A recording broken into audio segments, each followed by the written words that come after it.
welcome back. It's your boy Munster coming to you on a Tuesday night for a special live Q&A as we take a closer look at the FMS FJ40. Now, I did leave the scale out of that sentence, and that was by design. We will have plenty of time what scale that FMS FJ40 is later on in the show. So for right now, tonight is a live Q&A, taking a deeper, closer look at the FMS FJ40. Now, I did just find out that Reef is live tonight, so unfortunately, that's just what happens. You have events on the same weekend, and we're going to have shows on the same night. But this is a special edition RC After Dark coming at you on a Tuesday because we will not be here this Saturday.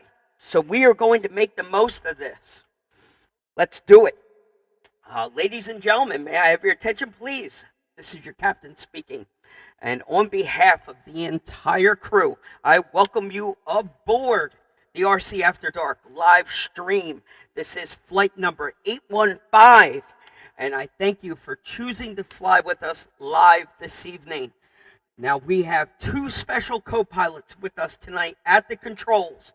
We brought at ease from Instagram. Mr. Sergeant Major Jeremy Kilburn is here to pick his brain and take a closer look at what the mad scientist has been doing on YouTube the last week.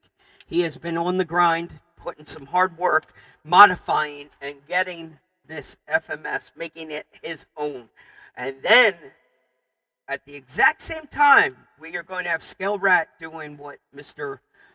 Scale Rat always does. We're going to have him dropping some patina and weathering on the FMS, and hopefully you can watch along and see what he does to make that FJ pop. So bear with me here. We're going to go into a soft intro. We got to go in with our regular Rad Show intro. That is our new one, so I'm going to intro this, get the party started, and when we come back, we will have our co-pilots with us.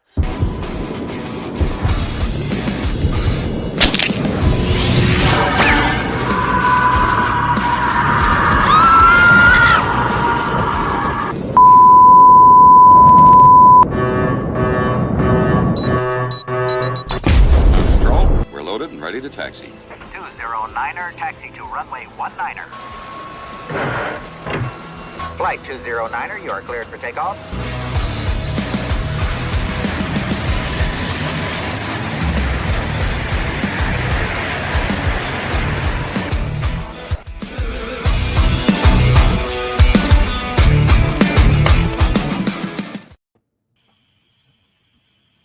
Boom. Just like that. That was epic. All right. Listen, it needed help, and I know we had some little birdies telling us we need to try and focus the show a little bit. We were all over the map. I do feel much better with that intro. It's kind of got it locked back on with our theme of taking flight with an airplane. So, boys, you guys are the co-pilots tonight, and we are all here. We got people in the chat room. I've got our comments up. Robert Pezza, I see you following along. Thank you, sir. You know what you're doing. You keep your Facebook and YouTube open to watch along. But Jeremy, I'm going to move you center stage right now. I'm doing this for I'm going to put you center stage so we can take a closer look at your background. But before we get too far into it, everybody does know who you are, but it's fair enough. Give yourself a warm introduction. Tell us who you are, what you've been up to. I'm an extremely busy person, and I like to play with toy trucks. Is that enough? No. That's enough. But Okay. I want a formal. Do you have a formal, easy, roll off the tongue? Find you on YouTube. Is there a simple way to find you? Yeah, YouTube, Addie's RC. Perfect. easy to remember. Sergeant Major walks in the room, everybody yells at ease. So that's my nickname, at ease. And so it's just relaxed content for radio control. Try not to push a bunch of stuff. It's just cool projects that I've come across. And very innovative. A lot of times, Jeremy, they are cutting edge to the point that you're taking that first step, dipping a toe and doing it first. And now you've given people step-by-step instruction, kind of. You might have to rewind it a few times to keep up, but you are being able to see what you've done. For example, the leaf springs on the Michigan. When you did it on the Michigan, that was a little Frankensteinish. There was some cutting, a little bit of mods, because the FMS had not formally released a kit. Right. Now, life has gotten much better. I've seen you doing. You did a little rock because the FMS FJ dropped today, and you've already got yours leafed out. Yep. And you've already got the YouTube video up on your YouTube page of how you did it.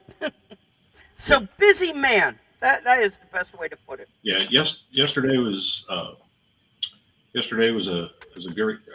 fantastic day. It started off with all good things of coffee, and ended up with a leaf sprung FJ40. So I don't know how it gets any better. That is a good. Sounds like a Monday. good day to me. That is a good Monday. All right, so listen, I'm going to slide Robert up here on center stage. Robert, my other co-pilot this evening. We've had this we've had this show planned for probably 2 or 3 weeks. We wanted to do a live Q&A the moment that this FMS FJ40 was going to hit. So I'm super glad that you were able to make it here tonight. Obviously, you were here for good reason, to be able to do what it is Scale Rat does and throw a little patina on there. And I'm hoping to keep both eyes on you at all times so I can learn a couple of tricks and see if you're trying to do anything a little different, and maybe I can learn something. I've got a lot of the paints that we've learned over the last couple of episodes with you. I've got some of the tools here, but obviously we're always looking to watch what you do. Robert, where is the best way for people to follow along with what you are doing on a daily? Is it Instagram, Facebook, YouTube? Instagram or Facebook, both of them are connected. So anything I post on Instagram instantly goes to Facebook. ScaleRat20 on Instagram, and then just ScaleRat on Facebook. On Facebook, okay. Now, you're not rocking the YouTube yet as much as you'd probably want to. Is that the whole? That's what we talked about the last show. Was you really have your sights set on trying to do something more? Yes, very much so. Okay. I just have to continue to work on my game plan, my execution of it. Like processing. He's giving you a pointer. He's giving you a pointer there. He makes it look easy, shooting the content so easily with the GoPro, but there is time in the edit. I mean, I understand what you're going up against, Robert. You already have very limited time in a day, and then you're expected to somehow wear another hat somewhere and come up with video edits and get this stuff uploaded. It's not easy. Yeah, no, I figured I could do it. It's more of the content that I don't want to say struggling with, but debating with, because I do a lot of painting. I want to show so many people how to paint, but I also don't want to give away too many secrets, because Scale Rat is still a day-to-day job along with hobby. My advice, do it as a time lapse. Don't say a word. Just play some background music. Yeah. And just post that, because you're not giving away anything. I thought about that as well. No, I like that. I think that's a great tip. I like that a lot. You're giving you're showing people how it is done, but again, you're not going into the nitty-gritty and giving away any trade secrets. Let them figure it out and fall on their face. But you can still rest your head on your pillow at night, because you were a good man and shared what you did. Let them figure it out on their own. Bobby Mack is here. Hello, sir. Jeff. And Nitro 531, what's going on, guys? So listen, it was a day.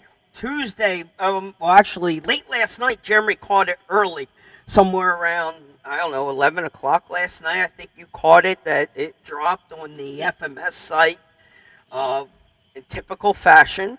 Um, Now, have you had a chance to navigate the world of social media and see any comments, thoughts, what the feedback was? What's the overall? I know social media usually has some sort of something to say. They always have something to say. Yes. Yeah. Um, So, like a lot of the things that I've been seeing and people are addressing, other YouTubers are addressing the size. we're just going to go right for the jugular and go for the Just obvious. straight Okay. for the throat. I like big And butts. yeah, so I'm getting old, right? And eyesight failing as I age. A lot more is Dexterity in the forgiving. fingers starts to go away. I've tortured myself for probably the past, I guess, 2 years now, since the FCX24 came out first. Torturing myself with micro 24 scale, 18 scale, and fantastic fun. But I can only work on them for a short period of time because of my hands. So as a mechanic, impact tools and all that stuff in early life took its toll. But working on this size is fantastic. I love it. I can see it. I can work on it, and I'm really enjoying the size of this. It's not what we're used to, and I get that. Tamiya back in the 80s kind of spoiled us with the 12th scales, and we were used to very smaller vehicles. And then the other brands came on board in the 2005, 2007, and they made everything small but not too small. So we're used to a certain size, and then FMS says, "Hey, I'm going to give you what's considered true scale. It's a wheelbase size truck, and we're going to put like actual figures that the rest of all hobbies use to put in this truck, and it's scaled to people, not necessarily to vehicles, if that makes sense. So, if you take the hobby industry with Barbie and Ken and all the GI Joes and all that stuff, those are already scaled people models, and they just made trucks for that size. So that's what everybody's been complaining about. Hey, it's too big for the trails. Blah blah blah. It's not. It's not. It's no bigger. It's no bigger on a trail than any other truck. It's just more viewable. More viewable. I like that. Hang on one second. And it There uses is more no. paint. It uses more paint. I do have. Oh, did that work? Why did that not work? Looks like it's loading. Oh, is that the problem? It's loading. You could be right. That appears to be it. Now we're just really small. There it is. There it is. There it is. Okay. And that's one photo for you for a little size comparison. I think this is just an easy target to go after, saying size. Yeah. We left it up for debate tonight. Do you want to throw your wisdom out there, Jeremy? You're calling this a 1/8, It's 1/7? mathematically, and I don't do math in public. I know better, but mathematically, it's 1/7 scale. So, 10th scale based on wheelbase, wheel size, motor size, electronics package. I understand why they made it 10th scale. Okay. I get that. Yep. If they called it 7th scale, it would isolate the market. People wouldn't buy it just because they think it's 1/7 scale. They start thinking SEX6 or that size, and it's certainly not that size.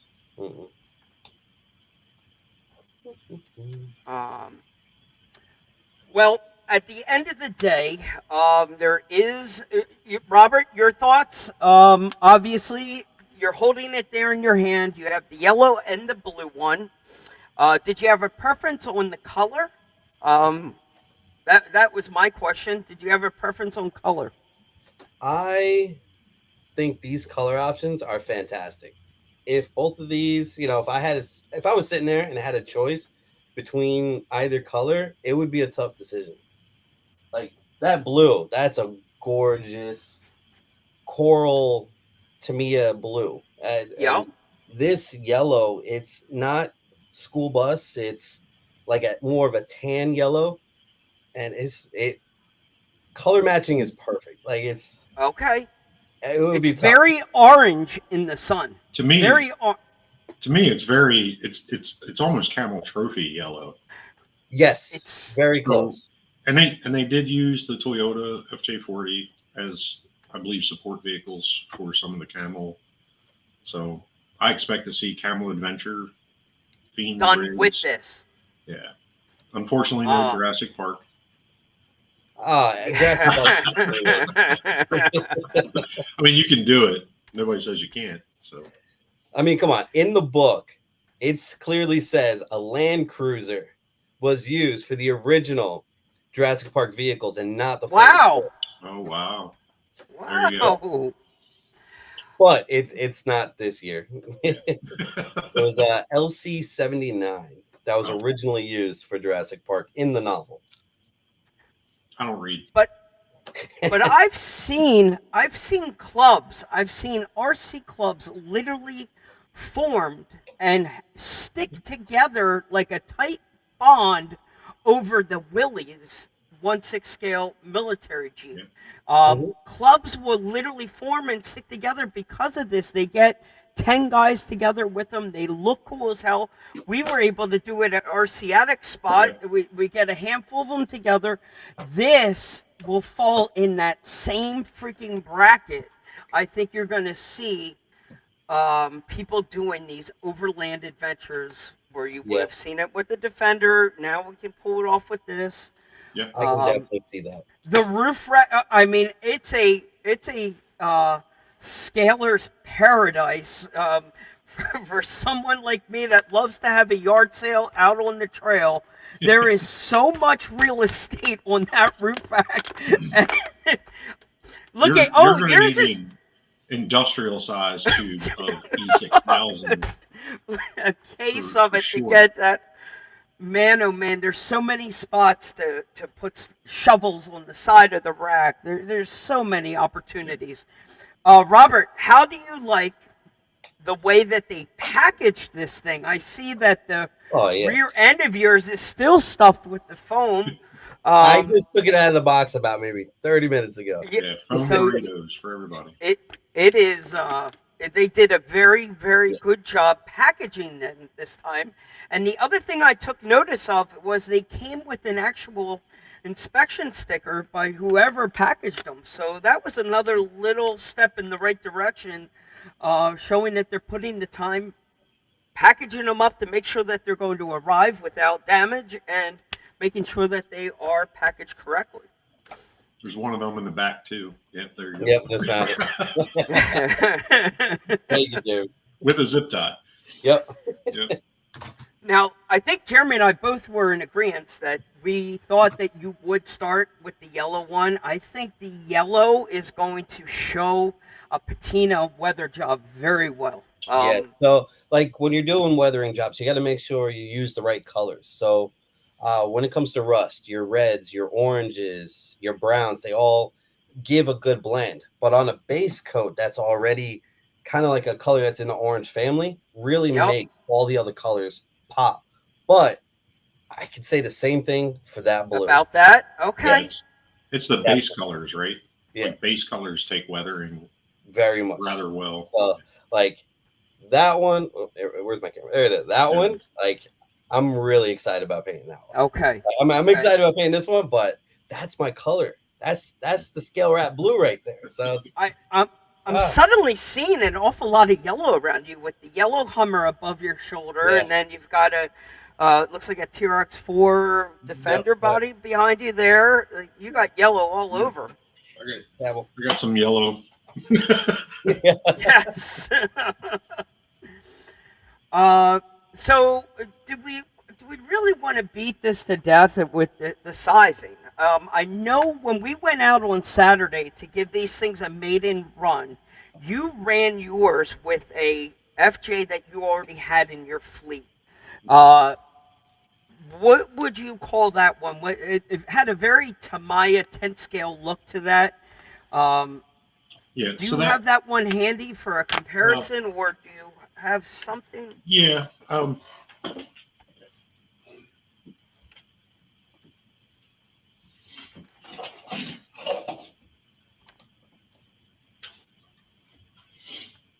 It's crashing. So this one Okay.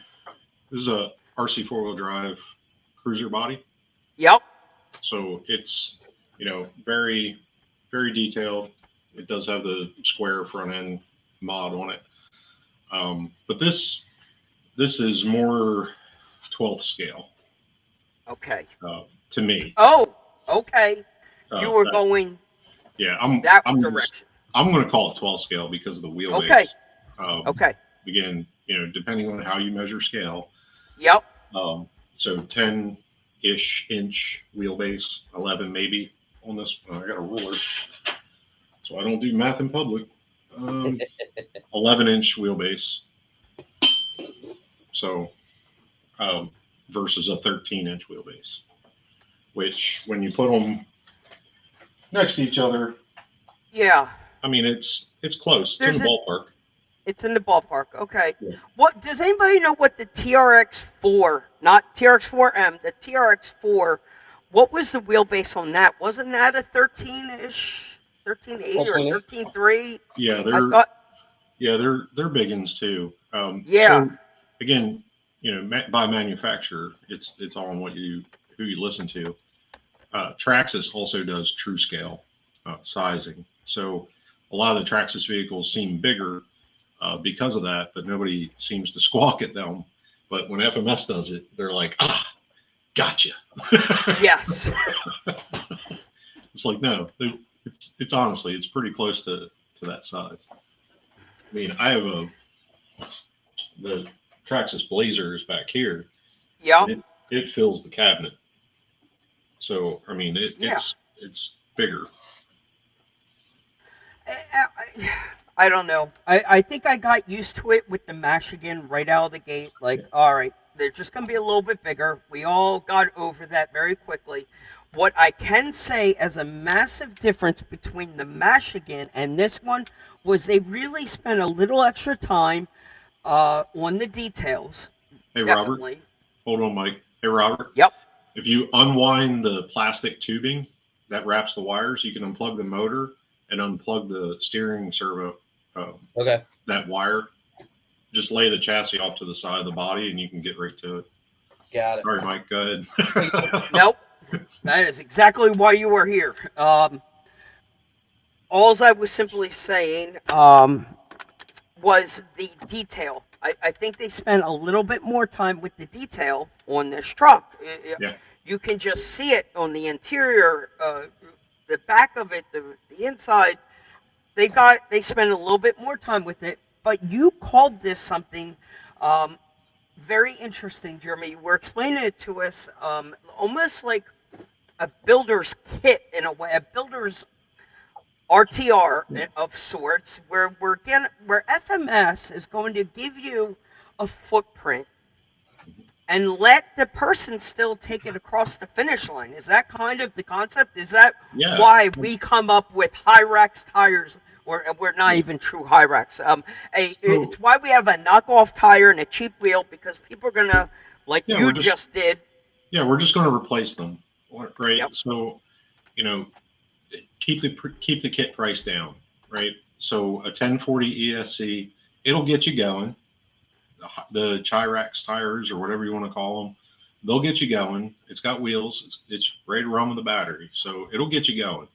But if you want to start to detail it and you start moving into personalizing, then this is a builder's dream, because you can just swap the wheels out, not care about them. I mean, you could, at their cost, you could throw them away if you really wanted to.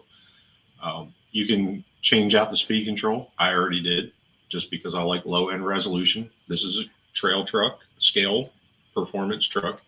So it's going to go slow. So I need slow speed control. So I put a Castle Micro X in it because it works.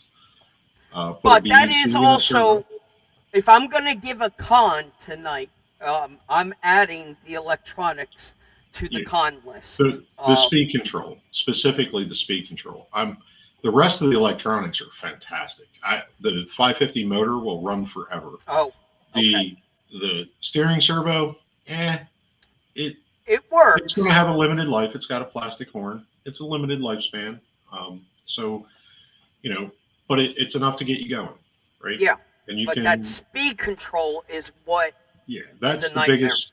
Yeah, that's going to be people's biggest nightmare, because it's a highly detailed model that happens to be RC, and if you go, pulling the trigger full blast, you're going to run it into something and you're going to have issues, and that's you're smacking bumpers front and back. And if that's not what you're doing with it, like if you're not intending to bash with it or beat it up, then it would hurt your feelings if you broke off, a bumper or a mirror on your first run. On the first run out. Yeah.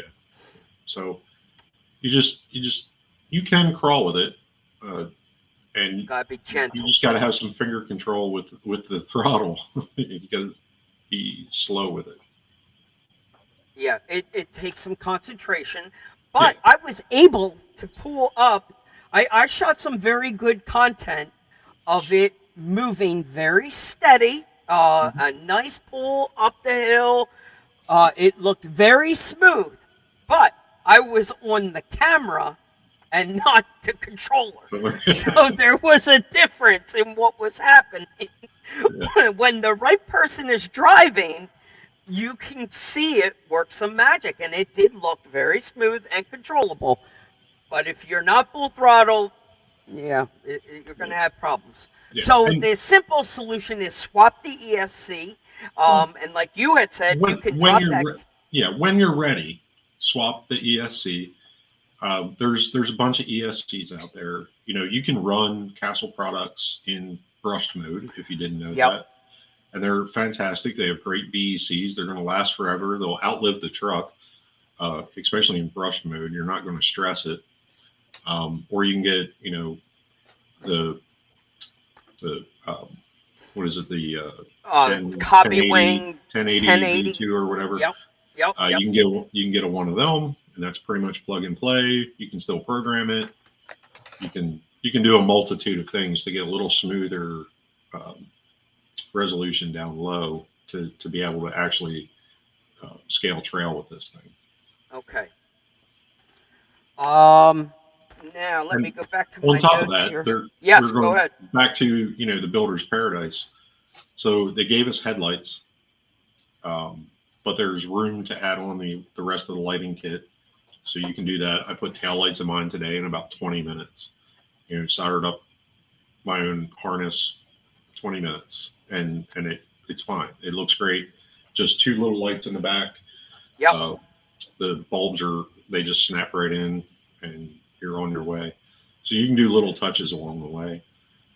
So do you think, full disclosure, in your future, would there be side marker lights, functional turn signal? Do you think I don't do turn signals. Okay. I don't do turn signals, and I don't do noise. So one thing when we run together with these, one thing you'll notice is that my steering wheel servo is disconnected. Just really? Because I don't like that noise. I don't need it. It's not how I enjoy the hobby. I don't need the driver to sit in there, or the ghost wheel, or whatever you want to do. It's not me. So I just unplug them and actually use that Y harness for my lights. So I took the Y harness out, plugged the servo in, put this Y harness into the receiver, and then plugged both of my lights, the front and the rear, into that Y harness. And now I got lights, and I don't have steering noise. And these trucks are super quiet. Oh, You know what's not quiet though is that FJ that you had out there on Yeah, Saturday. she's My she's a little screamer. my ears are still ringing, Mister Quiet over there. She's a screamer. She's old. Yeah, that's Oh, old tech. That's a yeah. yeah, it's a 2017 truck for some of you. That's old. You've been doing this for a long time. I think I mentioned on Saturday Night Show, I was saying, my gosh, I was taken back to class to realize, like, you're talking early, mid 90 kind of stuff, and listening to your grandfather, great grandfather stories of where you have been and how we have gotten here today. Like, man, oh man, oh man. You've Yeah, been doing this a long, long time, sir. 32 Whew. years, or a little. Well, no, it'd be longer than that. Been Be doing 40 this something, 45 years. wow. Wow, wow, wow. Yeah. But I definitely like the direction that they are going, giving these people, everyone, myself, giving us this builder's kit, a platform to get the party started.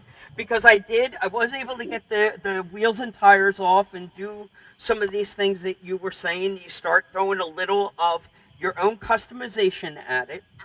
What is your final thought on the roof? I know I'm still driving mine without the roof on, but Personally, I think the roof was designed to stay on, just simply because the windshield doesn't have a hinge or a hard mount on it. So it'll come. Yeah, you'll be able to it, lift it pretty you much straight pop away. that. Yeah. Yes, So I think the design was for the roof to stay on, but we're modifiers, right? So somebody somewhere at some point in time is going to find out an ingenious way to keep that windshield on or make it fold down the way it would. is Robert listening? Yeah, Robert's listening. Yeah, fold down windshield kit, like things like that are going to come around. You know, people are going to print them, make them out of metal, whatever it is, and then you'll start to see roll cages. I'm sure you know the Michigan was, you know, had a good following with interior cages. I imagine this will be too. But yeah, I think the roof staying on. One, it's Was going to the save the design? windshield. Two, it'll save the door frames, or you can just take the doors off too. It does look good without it on. That Yeah, was it the. does. It does. It I'll does give look you that. good. Uh, but I'm going to have to agree with you. I think that you were right. I think the original design was meant for it to stay on. Mhm. And like you said, with the points that you just made, I think I agree with that. Initial runs, I know we took it out there on the trail. We got to play with it. We got to see it actually work. So we know it functions. Uh, the when we brought it home and started modifying it, I want to dive in a little deeper on your leaf sprung options because this is something that I think everybody is going to want to know more about. And I think we're not sharing any trade secrets when I tell everybody what you did was you ordered the Michigan leaf spring kit, correct? Yes. Yes, I ordered the right from FMS's website using the 11 Charlie link. I ordered the front and rear leaf spring kits for the Michigan. They were delivered in 4 days, and everything that you need is in that kit to convert this over to leaf springs. And there, if you go back and watch my video or other videos on how to do leaf springs on the FMS platforms, they were doing the axle flips with or spring over axles on the Jimny. Yep. And you have to move that front axle forward one pinhole on the leaves to get the wheelbase back where it was, get the wheels in the wheel wells.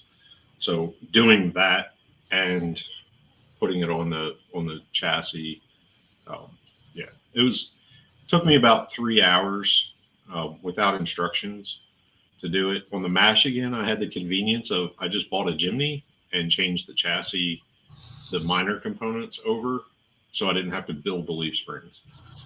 This one I had to build them, and it took me about 3 hours. Well, okay. Um, shock wise,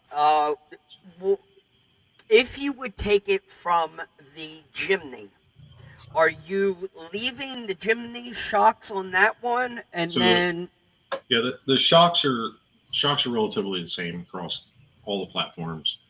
The All I did on this one is I just took the spring off of the shock, okay, and I put oil in it in the hopes that that would help kind of suppress it a little bit. And come to find out, there's no piston inside of that shock. It's just spring. That's why they're so bouncy. gotcha. So there is no part number that I've seen for shock piston. Somebody out in the internet land will prove me wrong at some point, I'm sure, but I didn't see any. And I'm just looking for a shock in that size, and All it's right, a and we're fantastic dealing length. It's a like a fantastic length. 70 I millimeter. honestly didn't measure it yet, Okay, but I'm assuming it's in that 70 to ballpark. 75. Yeah, Okay. So but what you're saying now is you're almost on the hunt to replace that shock so that you can find a shock with a piston, a tunable I, shock. I would like it to be oil damped, not sprung. I don't want a spring in there on the shock. I just want it Yep. damped. Just because the height of the body and putting some stuff up on the top, I want a little bit of roll control. Now you'll notice on mine when I bounce it, it it's a lot less than the Yep. 4 link. So the leaf springs have definitely helped this. Okay. Not maybe so much in the flex range yet until they get broke in, but I just want a little bit more dampening on it. You Okay. get an RC 4-wheel drive TF2. The first thing you do is take the spring out of those shocks and put a little dab of grease in it and call it a day. And they don't do anything. There's no dampening there. It's more of an actual limiter strap than anything, mechanical limitation. But on this, I want a little bit of damping. And I think at the end of the day, what you're talking to us about, Jeremy, at the end of the day is giving us good quality content. When you're shooting a video, you're giving us good content to give us a scale look as it goes over the hill and Yeah.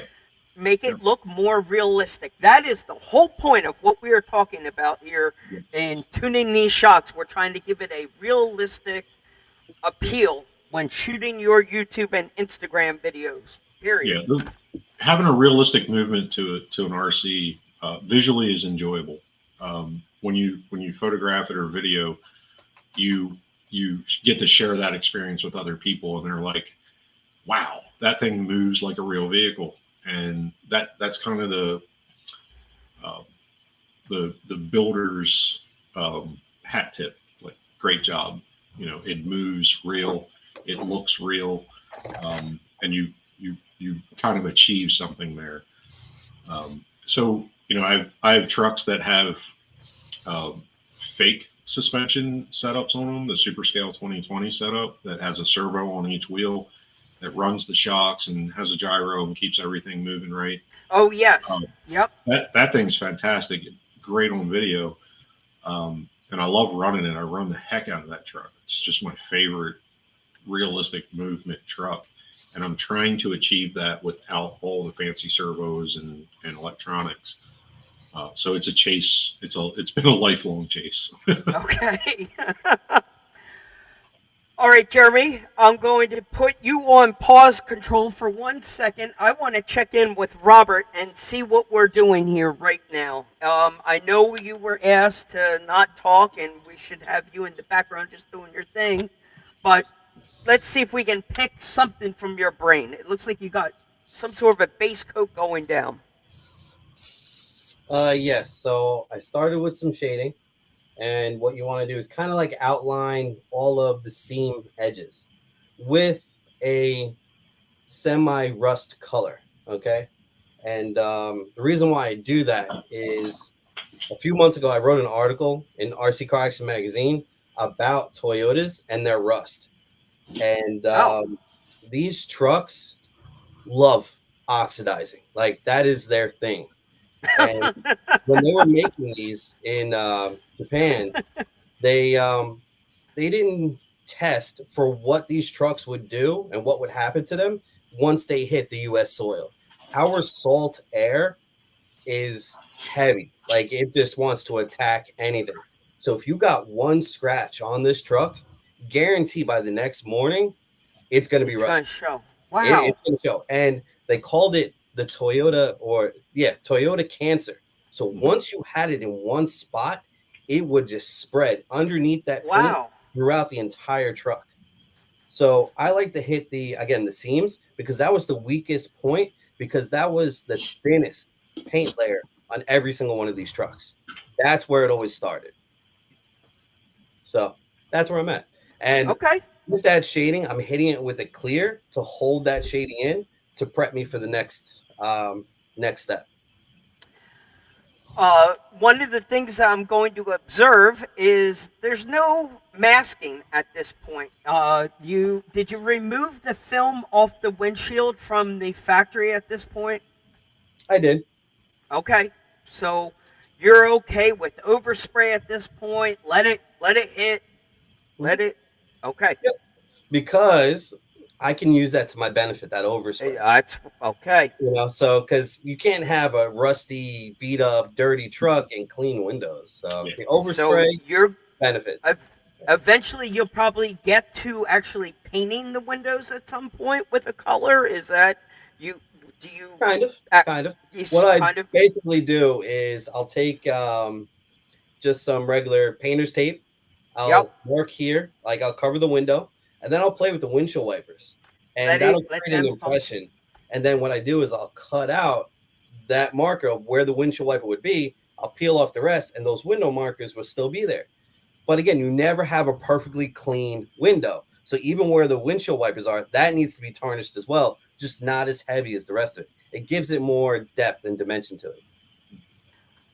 So I really like what you're doing here. Those imperfections in your paintwork are actually some of the magic, you know? Yes. Like, you know, this isn't a perfect science, and don't be afraid to dig in, and you really can't mess it up. You don't want to go directly on the windows, so don't do that. Just let it flow. Let it flow. Try to get the edges as much as possible. And again, when you do that, it gives a fade. So whenever you look at a vehicle, an older vehicle, it's always going to be most on the brim of whatever it is that you're looking at, whether it's a window. So around this window, it's going to be either foggier or more crusty because it's feeding off of that metal that's right there. And then towards the middle, you're going to start, it's going to be more clear in that area. So yeah, you just use those things to your benefit. If I made an observation here, it looks like you're doing a different technique than what you did with the 12 scale FJ. Yes, because what I'm doing now, you really wouldn't capture that because of how small it is. So going larger, you have a few other techniques that you can use to make it pop a little bit more. Because I'm going to use an oil base because it's a technique that I love. And anybody that's watching this, it's so easy to do. Okay? Anybody can do it. The oil base you're talking about. Yeah, because we, in the beginning with the 12 scale one, we were taking a rag and kind of wiping it over like a lot of that body and then just kind of wipe it off. But that really depends on what the main look is that you're looking for. That was a really deep weather. Are you going that deep of a weathering with this one or more of a dusty look? Or are we trying to get some rust on here? I'm going rusty. Oh, you're rusting it. Okay. Yeah. We're rusting it. Yeah, we're rusting. And I'm using a satin clear because it's taking away a lot of that more plastic look to the vehicle also. But the satin still allows it to glisten just slightly. Okay? Yep. And also, when you use satin clear, anything that's black, it's going to give it a hue of gray to make it look like it's been sitting in the sun. Sorry. So that's how the thing is like, hey, that's how you do it. So it's going to look like a 2002 Avalanche in no time. Exactly.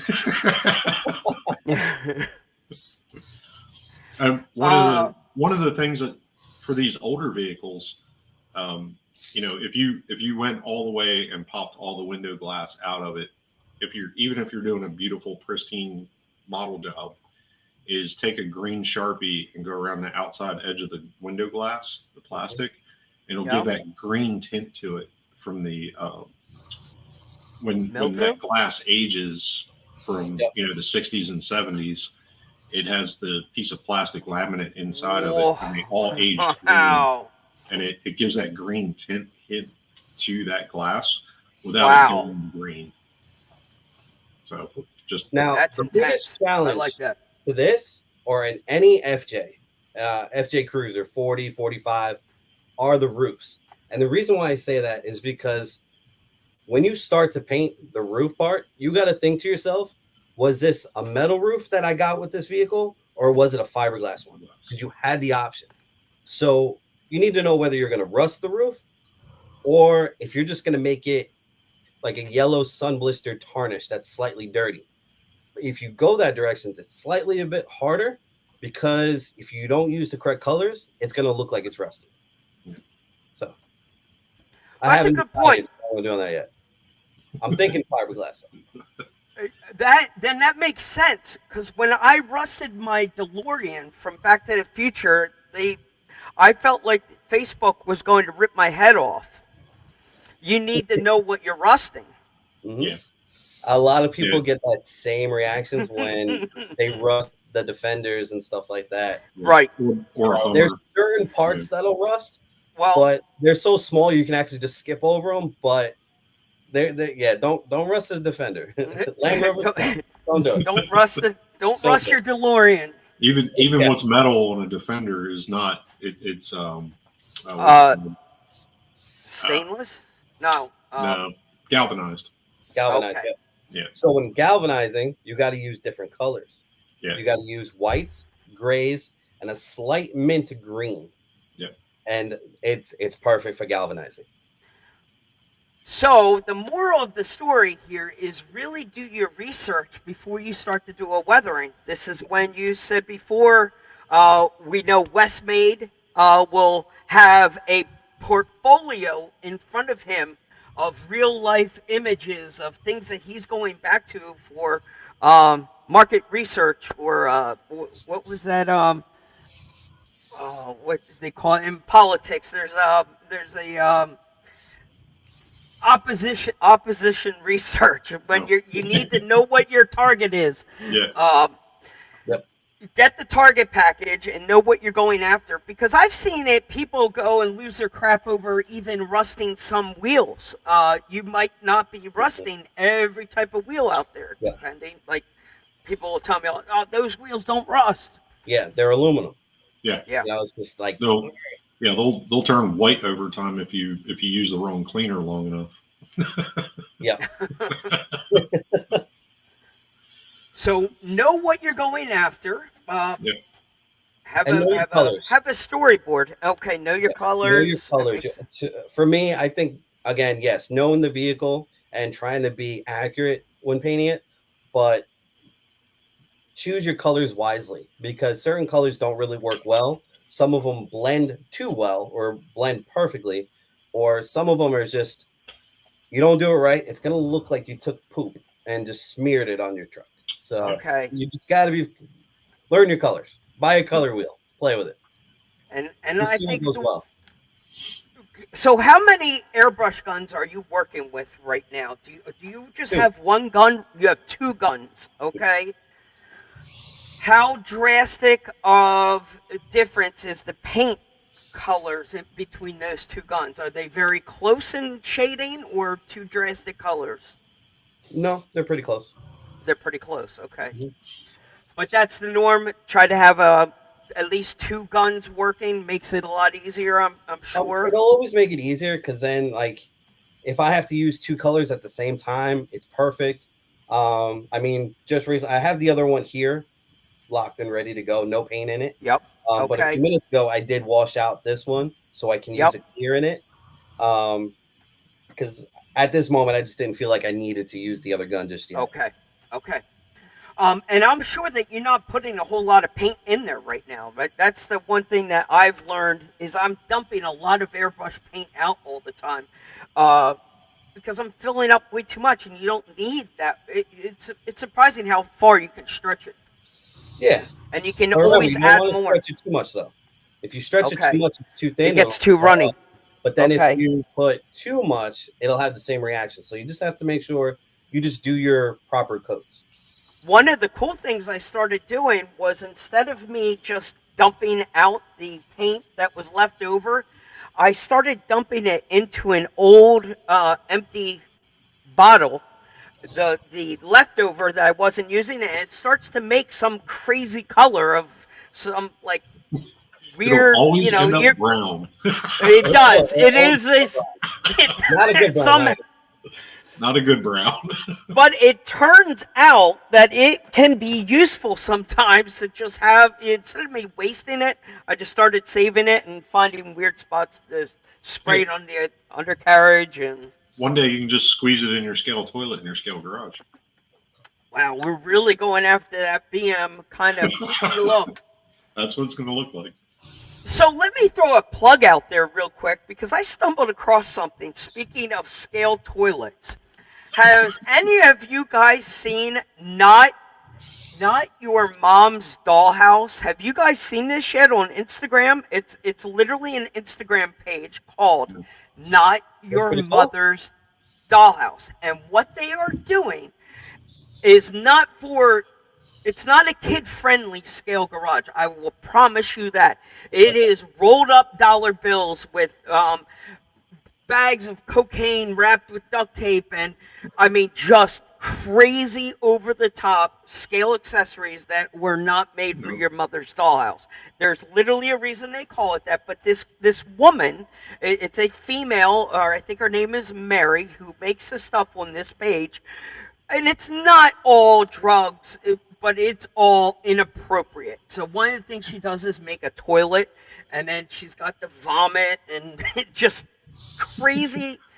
You have to go to Instagram, check out Not Your Mom's Dollhouse scale Yeah, I'm gonna have to check accessories. that out. See if It's worth a good laugh, and this woman is making some really cool stuff. I'm gonna see if anybody else is here. Mary is a gem. Somebody's here watching it. Somebody's. All right, I knew somebody had to have seen it. Mary is a gem.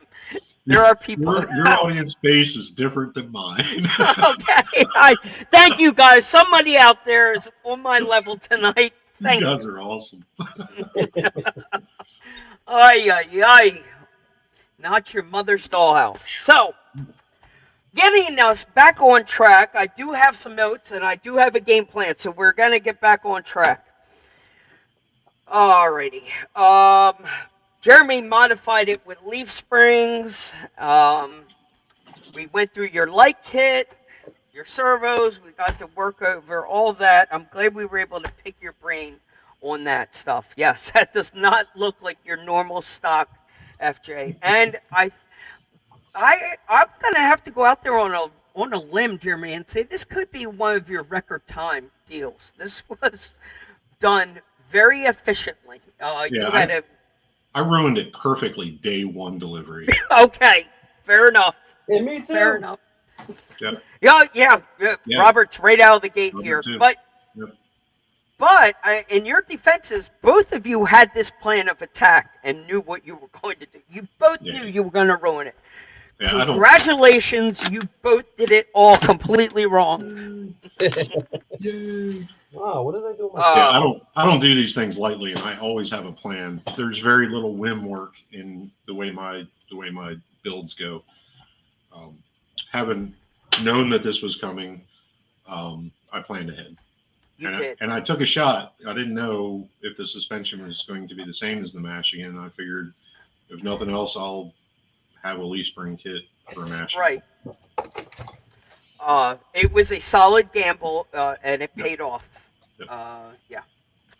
Now, as far as somebody wanting to purchase one, this was a good time to talk about the Operation 11 Charlie affiliate code. I want to make sure that I get that shared. Is the affiliate code for FMS an easy one to spout off? No, it's a link. Okay. It's an affiliate link, and we can probably Get it shared in the some comments at the very least. Hang on you'll a have. second. I think Mike, you'll have to copy and paste it in. I don't think users can do that. Okay. Or viewers, I'm sorry, can do that. But that link, and I'll explain full disclosure, that link is an affiliate link. It is a considerable amount of percentage of the total sale. It doesn't cost the customer any more money. FMS gives Operation 11 Charlie 5% of that sale directly. So it's, if you go out and you buy this for $349 or $359 or whatever it is, 5% of that sale will go to Operation 11 Charlie if you use that particular link to access the FMS site.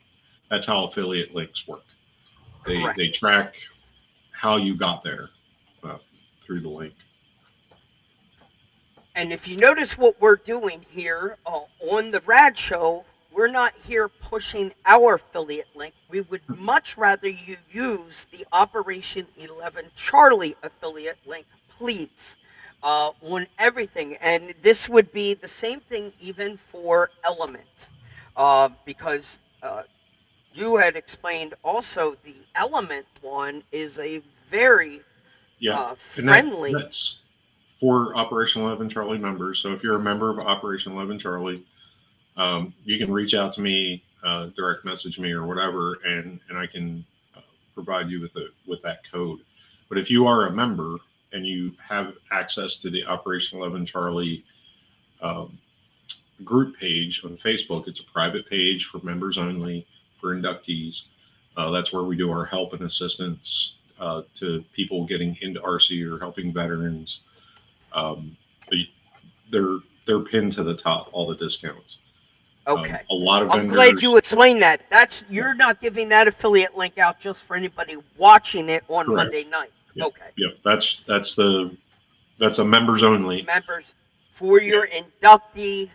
These are veterans that have been inducted into the Operation 11 Charlie family. That is fantastic that Element does that. And that makes a lot of sense because that affiliate link was very rewarding. And that is a great thing that Element is doing for Operation 11 Charlie. But FMS, we will make sure we get it either shared somewhere in the comments. I'm going to get that link copied over for anyone interested. For the FMS FJ40 release or future purchases.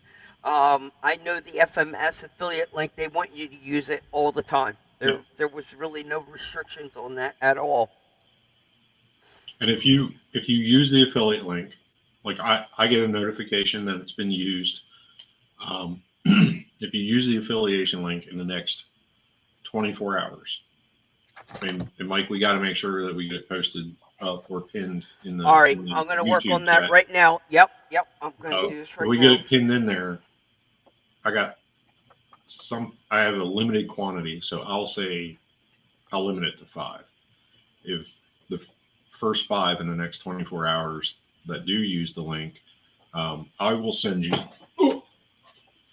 a new FMS hat. Woohoo! Ooh. And these are the new. These are the orange and blacks. And they're new. Yeah. Snapbacks. I won't flex this one. I have a couple. Keep my flat brim. I didn't want to bend that one. So I bill them because it's, the brim of a hat is. Oh, you got that one worked in nice. Wow. So the brim is to keep the sun out of your eyes, not. Yeah. It's not that. I don't know what that is. Yeah, I don't know what that is. This to me, hat, that's just a new hat somebody hasn't worn yet. This hat is designed. I think the fit of this one is designed for a soft bend. It just fits. It does not fit flat. So that's fantastic. You're looking to lock down 5 of them. Before the show, you did share with me. Let's see the link. I do have it, and I'm going to see the link, if you can message me as well. I'll send you. No, I think you sent it to me right before. I want to make sure I can copy that and paste it right. Oh, here it is. I got it. All right. Well, I looked away from Robert and I looked back and I'm like, what? Holy crap! I thought you dropped it. Something happened over there, Robert. What are you doing now? This is the oil base. Is this the oily time? All right. He's doing oily things. I thought he dropped it. Wow. Like, did you drop that in mud? Do you have mud in your house? All right. Let me get that. Oh, we got Corey Allen in the house. What's going on, Corey? Corey is here. Let's see what Corey Allen is up there. Tell Robert to hold that thing up so we can see what he's doing, he says. Nope. So I'm wondering, I guess Reef's thing must be over if Corey's here now. Yeah. Welcome over here, Corey. Sorry, Reef. Oh, all right. One of the small details on this that I did do cost me nothing because I peeled it off of the I see it. sheet. I see it. You see it? That. Yeah. Do you want me to? Can I say it? Yep. I have to figure that out. That is killing me. It was killing me. Like crooked. That was the first thing you noticed. Mine doesn't have that. Yep. It was the first thing I noticed. As soon as I looked at the nose, I'm like, no. Yeah. Need some black there. So what decal sheet did you find? It was actually a overdrive fans from TGH. The black border on that side of the windshield banner is a perfect length. Wow. My house is filled with this vinyl, so yeah, you got vinyl for days. You can make it anything you want. Oh yeah. But that honestly, that should be on an FJ. That would still be here, and it's not part of the hood. It's actually a grill that's attached to the radiator support. Okay. But I'm okay with that because it'll get broke off if it's there. It's such a subtle little add-on, one of those little details that were going to drive you insane. Yeah. But you were picking pretty hard through this thing. Pretty impressed. I've built a few of these. Well, I noticed, like, when you were eyeballing where they put the antenna on the side, like, that was the moment I realized, like, oh, you've seen this truck before. You've studied this. I'm going to have to fix that, too. But that's just a me thing. It's just a me thing. When you close the hoods on these, treat it like a old square box Chevy and push back in the center with your thumb, and it goes right down and doesn't go clap, clap. Just push back with your thumb and down, and it goes in. How about the fact that the side door handles need to actually function? Like, love it. Like that. As I say, you literally have to turn that handle to make that work, and that turns the latch. Yep. Yeah, it's got a latch catch in here. They learned their lesson. Like, they're listening. It's a solid locking door. It's a solid locking door. Yeah. And give a crank on that windshield, or I'm sorry, on the window handle. Actually, is got some scale detail movement to it. Yep, it's got like maybe 260 degree movement on there. Yes. I'm still kind of confused why it's not going all the way around. Who knows? There's a little piece of plastic in there. I'm sure it's just getting hung up on. If you turn it hard enough, it'll go all the way. You'll break it free. Okay. It will. It doesn't break. It's just got a little piece of plastic in there. It'll go all the way. But it is my very first RC car that I own that has a door window handle, a crank that's actually turning. You know how many of them are just a 3D mold or a 2D mold or just sits there? So when you start playing around with a bigger scale truck, these are some of the cool perks of a big truck. Some of the benefits you get, right? Yeah, so people can... On the hatch, and you you can correctly fold the seats up, and you have room for activities. I think you can answer the question as to how the hell you got them seats up, because I think people are going to be breaking them. So, okay, before you break them, which you can, anything will break. So you'll see when you get it, they're down like that. Robert, And pay attention to this. If you look on the floor pan, there's two bosses in there that lower leg snaps into. When it's new and it's fresh, if you just roll the truck over on its side and you look up in there underneath the body, you'll see those two silver bosses, mushroom heads. Yep. And you just take a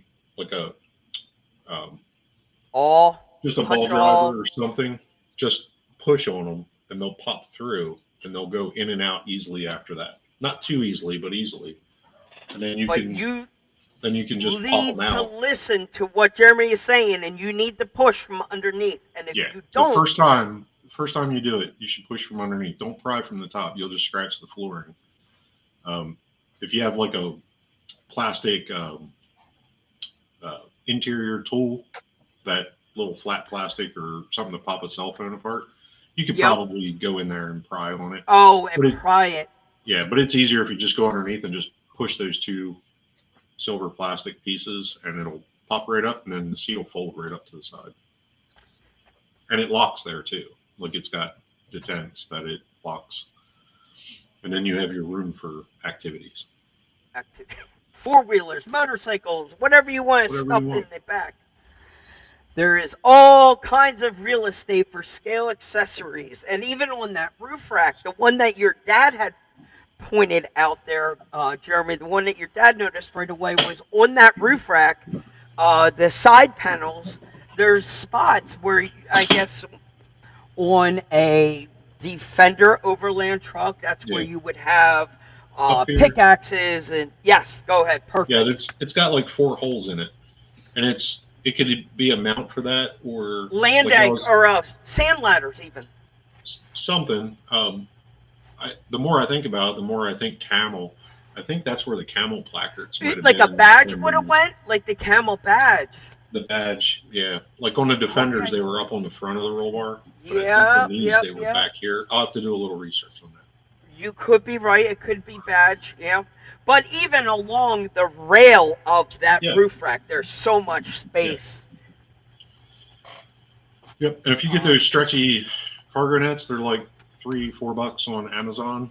The stretchy, you know what I'm talking about, Mike? Yeah. Like the 10 scale one would fit up there, and it would be very taut, so you could put some boxes or luggage or something under. I had one just laying here a moment ago, a real big one. But yeah, there is so much room. This is the builder's truck. This is giving you a platform to go ahead and throw as many scale accessories as you can at it, and I'm hoping that we can find a way to gather a group of us very, very, very, very soon, that we can schedule some kind of an outing. It doesn't have to be an event based around this truck, but I would love to see a group of us get together to be able to get a train and hey, Corey Allen, listen up. There is one hell of a great hitch on this truck. It is set up for the haul and crawl. Yep. It is a great hitch. It's molded in. The ball is a standard size. Like if you use the brass ones or whatever that come in the Amazon receiver kits or whatever. Yep. It's the same size ball. It fits on my trailer already. Wow. Played with that a little bit. This is a hauler's truck right here. This is set up for Corey Allen's haul and crawl event in October or whenever. When's the haul and crawl? Robert, you probably know. Is that October? End of October, October 21st, I believe it is. Okay. So if you and Robert, are you going to the haul and crawl? Yes, you sir. are. This thing is set up for that event. I'm telling you, it's a very nice hitch. if you take a really good screenshot, this bumper sticker is fantastic. It did not come with this truck, but it is fantastic. Oh boy. You'll have to come back and look at it. Yeah. I gotta. I'm like, Now I'm going. so you Oh, can't wait, see it wait. anymore. No, you jerk! Now you have to go back and rewatch it. Now you're gonna make us work for it. Yep. I'm trying to think what the hell it would be. There's no way we're gonna figure it out. All right. Very clever. But I do like in your YouTube unboxing video, Jeremy, your one that you launched this morning, you were able to talk about the metal badges that came with it. Or are we calling them metal? Yeah. The detailed You just want me to badges turn the that came truck with around them. again. But you did get them on right. Now, I don't know if I placed mine right. Mine actually have a little curve. I kind of went on the... They are curved. So these are a little big. Okay. I'll be honest. They're a little big. They shouldn't be that large. So and they do wrap around the corner. So if you're going to do it, pre-bend it, put the sticky tape on it, and then apply okay, it. Don't good. try and get the sticky tape to bend too. It won't. It'll keep coming out, and you'll just catch it. I kind of put an overbend on it. I kind of worked it around my finger, overbent it, and then pressed it on and let it fit in there. Yep. So at least I was on the same page. And I think I saw it on one of the box photos or something that kind of was curving around a little bit. Yeah. But still, they are very clean. They're very neat looking. They're beautiful metalwork. Same with the ones on the side. On sides. Yeah, the ones up here they're quite nice. I mean, they're flashy. If I can get I like that. They look good, and those are already pre-installed up on the front. Thank goodness, because they're small. They're dainty. So, I'm trying to think about a snorkel on this truck. I'll have to go back and look and see where the snorkel would be. It would get stuck well before you would be that deep in the water. That's a good point. Yeah. It's a little four-banger or a diesel. I mean, I don't know. Matt Kocher's here. I've seen Matt Kocher put some things in the submarine an awful lot. We might need snorkels. Yeah, he's definitely. You guys want a sneak peek? What's that? Yeah, we want. Yeah, please. Look at that. Look at this. All right. So you applied your oil. Flip it to the other side real quick, because I want to see the. So that's what That's what was happening. You flip it now. You start to. You're working it in or removing excess. It's coming off. Both. Yeah. Both at the same time. Yeah, we did have a question on the YouTube side asking if this was molded in color or if it's painted, and it is both. It's staining because it's oil, and because I laid down the clear coat first, it's staining onto the clear coat. Yeah. Now, if I was to do it on its original clear coat, it would be a lot more shiny, but that's not the effect that I wanted to. So I wanted to hit the shadow, hit the clear coat, so the oil base will stick to the clear coat. Jeremy, did you want to add to that? Yeah, and for the factory, it is molded in a color, but it is paint on top of that. Oh, you're talking about that? Once, So The once OG. you chip it, once you roll it down a hill and you chip it, you will expose the color that's underneath it. Yeah, it's molded in a yellow plastic. You can see it pretty good. The difference underneath of it. I chipped it. It's a lot yellower underneath, and it's painted on the top. So I'm telling you, dude, the thing looks orange outside in the sun. it's pretty camel. I put it next to my legit camel colored truck. And Okay. It's Very close. It's camel. Yeah. Camel.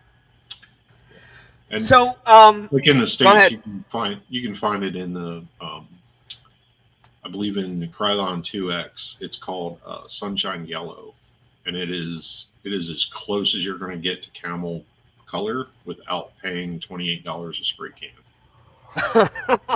Wow, that is the authentic paint color now. That's what I figured it out after my $28 paint can exploded. Wow. And I took what was laying on a piece of my table out in the garage. And I took it to Home Depot, and I was like, "Can I spray out some of these spray paints?" And they were like, "Yeah, have a blast." And I was like, "Okay." Different, like I'm not huffing the paint. I just want to spray it and see what have color. a blast. Sunshine Yellow in Krylon 2X. I think it's Krylon. Yeah, 2X, whatever that is. Yep.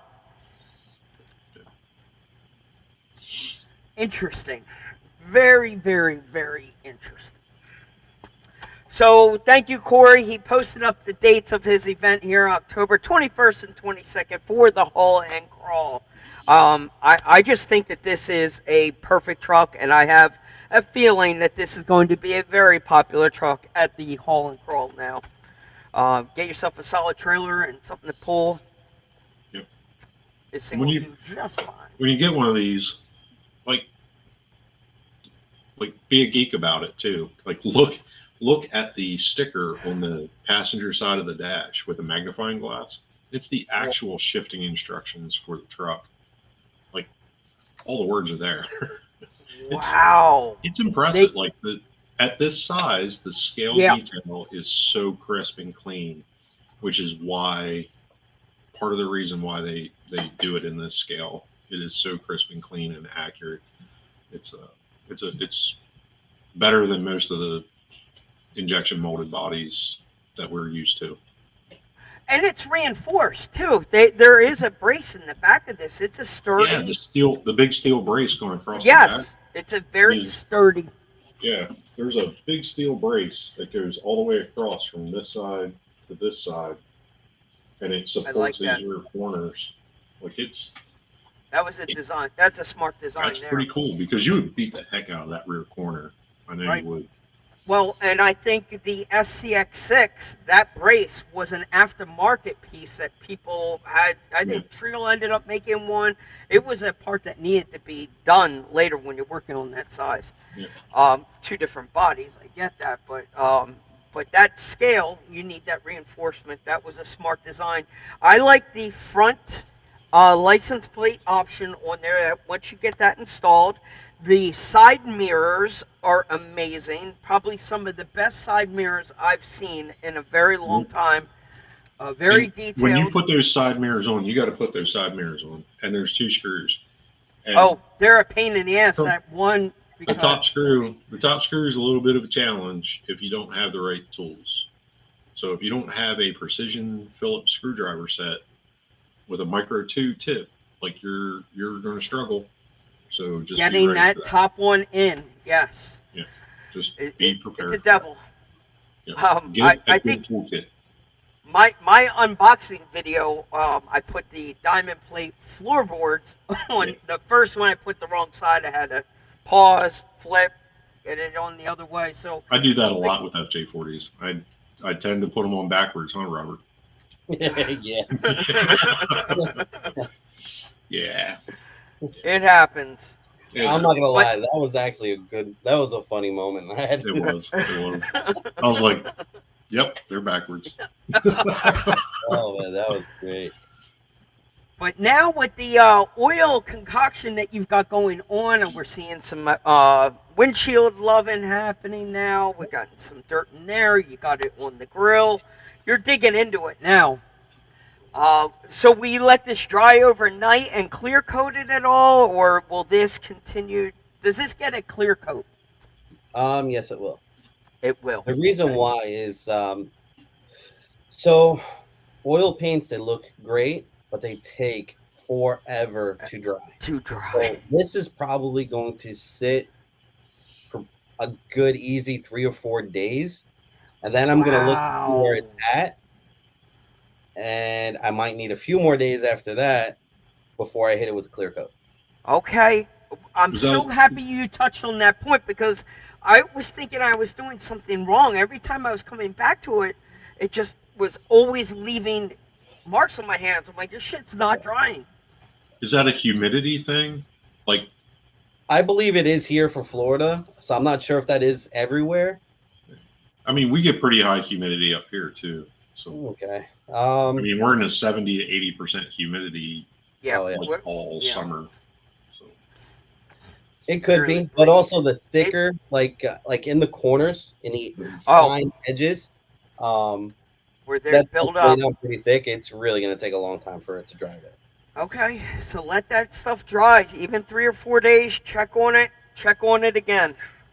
I like that. Gotcha. Run, guys. All right, Robert's out of here. Or Corey's out. Corey. All right, boys.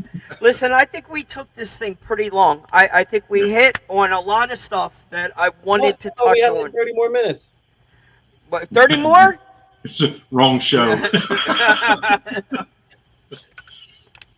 Keep working, Robert. We're going to have...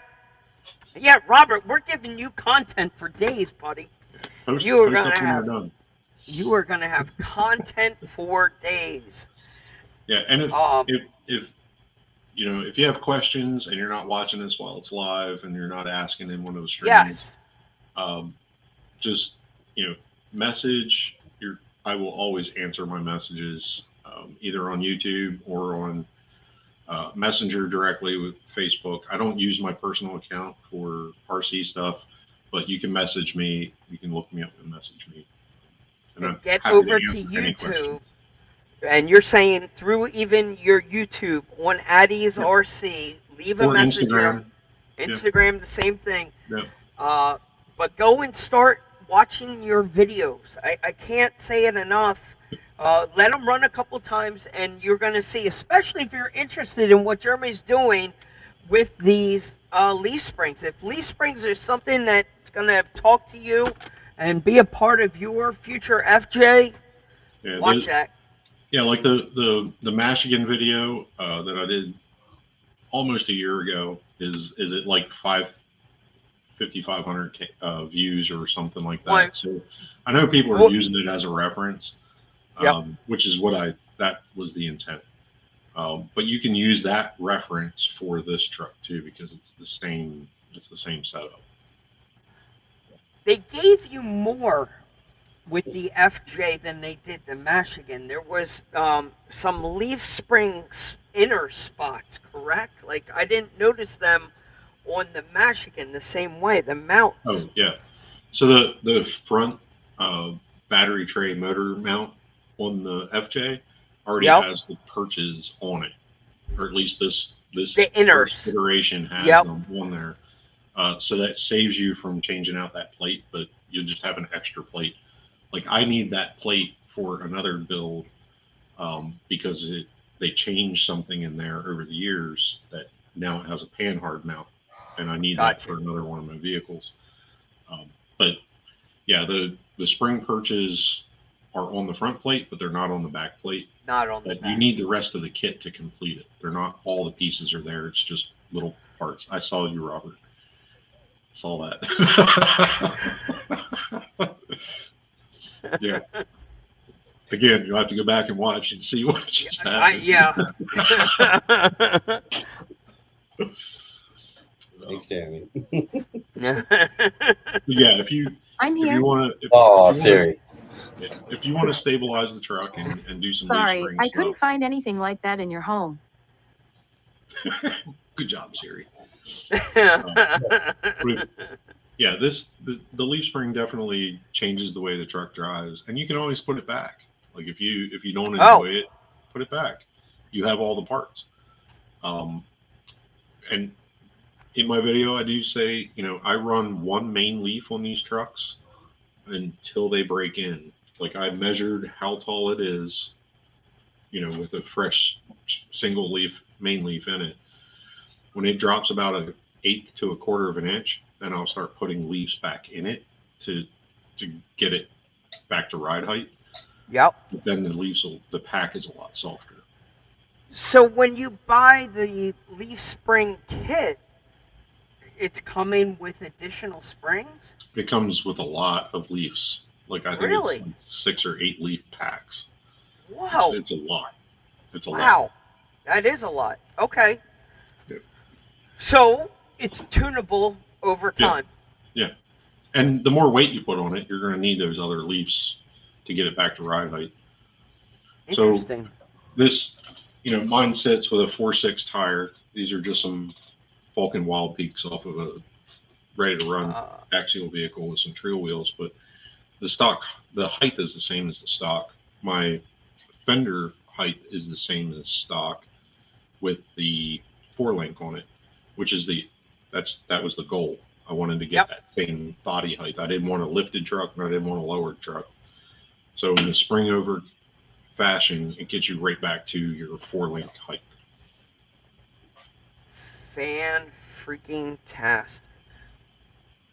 All right, Jeremy, so the only thing that I can come up with at this point is... Actually, that's a lie. I was going to say I could throw up in the comments the link to the Operation 11 Charlie affiliate link. I could throw it in the comments, or I might be able to put it in the description. Yeah, put it in the description. It's in the descriptions on my videos. Okay, perfect. So that's going to be two spots to use it. Same affiliate link. You will get notified it's going to be used, so you can find it through Jeremy's YouTube page on Addie's RC. I'm also going to go back and put it in the description on this video. So you got two options now to go use the affiliate link for Operation 11 Charlie to go buy something from FMS, and then we'll find a way to get you one of the cool brand new black and orange hats. That is a bonus. Trail tested and trail approved black and orange. If you were at Blue Rocks, you were able to see Mr. Paul rocking black and orange for sure. He was sporting his orange. Yep. I love my oranges and blacks. That way my wife can find me easily in a crowd. Orange and black. Hey, it's like a fillet. It's not that I get lost a lot. It's just that she needs to find me more often. I'm just saying, it's almost like to that age. It's like a tie a balloon to your back. It's like the Philadelphia Flyers thing. It's a black and orange kind of thing. Yeah. I like it. Alrighty, guys. Jeremy, pros, cons, I think we were able to walk our way through it. There is plenty of people out there posting about it. You're going to see it. It's big. Get over that.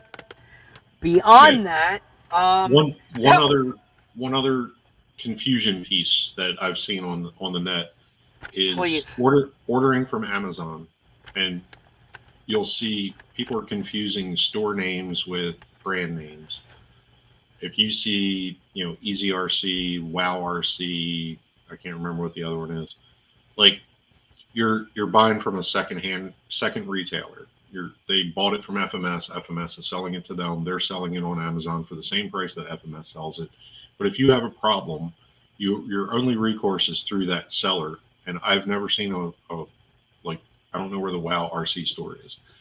So I'm not saying don't use them. You're buying off of Amazon. That's fantastic. Great. It's the same price on FMS. They're in stock in the States on both coasts, to my knowledge. They'll ship in 3 days, or you'll have it in 3 days or whatever. Like, just use FMS. If you have a warranty issue and you bought it from FMS, I guarantee you'll be satisfied quicker than if you have to go back through Amazon and you have to send this entire truck back to them as a return to get a replacement. That's all I'll say about that. Forrest Gump. But you did not mention that you did not include Fair RC in that sentence. Is that is Fair RC is a distributor from FMS, so you're going to get the same warranty plan through Fair RC, to my knowledge. Okay. Simple, or listen to them. Read between the lines. Just order through FMS. That's and you're going to get your warranty. As Nick says, if they're in your local hobby shop for the same price, go buy it there. Right. I'm not worried about the affiliate link if you're buying it from a local hobby shop, because that's supporting them and they support us, and I'm perfectly okay with that. I'm actually even better than that. That's your first. That is always your first option. I buy local shops, and I travel around to different local shops that are around me, and I spread my purchases out amongst them. And that because I want them there when I need them there. If I need something quick, that's where I'm going. Thanks, Nick. Climate, that's a valid point. We're always trying to support, and RCH Orlando's usually got stuff stocked. Uh, but the climate right now is these hobby shops need us more than ever, as they are being taxed out and maxed out to, support events, and they're doing everything they can, like you said, Jeremy, to support us. Yep. This is the chance to get them back, and especially cash and carry, dude. You could literally walk in and take it home with you that day. There's nothing better than cash and carry. Yep. Well, if you need we'll have parts, to see. They can get them just as much, I wonder, is Nick sitting on these right now? Are they in stock that fast? Jesus, are you sitting on them already? Did he get stocked up? I wouldn't be surprised if he did. I wouldn't be surprised awesome. if dealers, if the stores don't have them. I mean, I know they're available in the States, so I'd imagine that they're being distributed to the stores. They got to be, they're probably, if they weren't moved around a day or two ago, or any second now, maybe by the weekend, they should be in their hobby shops. I would agree with that, 100%. Yep. Okay, I think we're gonna check in with Robert here one last time, dude. I'm digging this a lot. Killer. I think it's even better than what I was imagining, 100%. This is why it's so important to pick your color. This is what you're freaking talking about when you say pick your color. Color's everything. A lot of people think like shading, right? And I didn't use black for my shading. Right. I just used a nice smooth brown, right? That's going to give that pop, because when you look at yellow in the dark, is it really black? I mean, for the true seams, yes, of course, it's because it's dark, it's black. But the outside where dust and debris is going to be going, it's going to reflect off of its base color. And you would do the same thing on blue. I would use just a very like an obsidian blue, because when you lay it down lightly, it's going to give that fade of that color. So yeah, it's killer. It's killer. It is. You did a great job. And then next, shiny roof. But since this is all the time we have for today, folks. Yeah. Hey, we're giving you a platform, buddy, to share up on your Instagram the next couple days. I can't wait to see it 3 or 4 days from now as that oil starts to dry, because you're saying there is one last step to this. As it dries, you'll see that final look and then clear it, and that kind of locks everything in. Yep. I like it. Well, Jeremy, job, do you have it in you?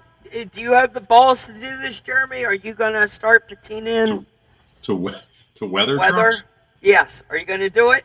I don't know. I'm going to start trying, because I will have a lot of free time on my hands come soon. So. Right. I'll fly in. We'll do it together. Fly in for a coaching session. I like it. Let's do it. I like it a lot. It's been a Forrest Gump kind of night. It has. I'm tired. It's been a long day. Well, I am so glad that we were able to take a closer look at this. This is everything we wanted. We got it. RC Jesus did get back to us. He is working with Paul on a couple logistics on some things. His hobby shop, RCH Orlando, will be in stock with the FJ very, very, very soon. Cool. So that is the answer to that. They are coming, and I'm sure it's probably the answer across the country right now, is hobby shops are going to be very, very soon. If I had to guess. My humble opinion, it is going to happen very, very soon.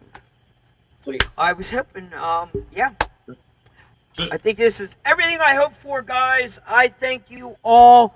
Robert, you have any last words for us in the patina world of Scale Rat? Stay rusty.